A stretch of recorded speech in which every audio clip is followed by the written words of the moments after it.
1.5 वर्षापासून 24 तास राबणाऱ्या जन्मापासून मरेपर्यंत सेवा देणाऱ्या कर्मचाऱ्यांच्या प्रलंबित मागण्याबाबत कुठल्याही प्रकारे जी.आर. काढला नसल्यामुळे आपण विविध प्रकारे राज्य सरकारला जाग येण्यासाठी प्रयत्न केले, परंतु राज्य सरकारने आमच्या मागण्याबाबत कुठल्याही हालचाल केली नाही, कुठला निर्णय घेतला नाही। 6 ऑगस्ट 2006 पासून पूर्ण महाराष्ट्रभर काम बंद आंदोलन करीत आहोत। आम्ही राज्य सरकारचा एक इशारा म्हणून देत आहोत की उद्या बेलापूर पासून ते मंत्रालयापर्यंत आम्ही लॉंग मार्च काढून राज्य सरकारच्या विरोधात आमचा लढा चालूच ठेवणार आहे।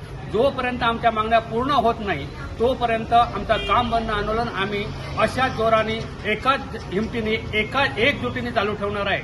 24 तास राबणारा तिथलाच काम करणारा माझ्या कर्मचाऱ्यांना अनुकंपाखाली आणि लाडपागे कमिटी लागू करावी अशा तुटपुंज्या आमच्या मागण्या आहेत। इतर खात्याला त्यांच्यानी ज्या मागण्या दिलेल्या आहेत पूर्ण केल्या, त्याच खात्याच्या मागण्या आमच्या नगरपालिकेच्या कर्मचाऱ्यांना द्यावा अशी मी माननीय मुख्यमंत्री एकनाथजी शिंदे साहेबांना विनंती करीत आहे। टाइम्स डिजिटलला लाईक करा, सबस्क्राईब करा, शेअर करा आणि बेल आयकॉन दाबायला विसरू नका।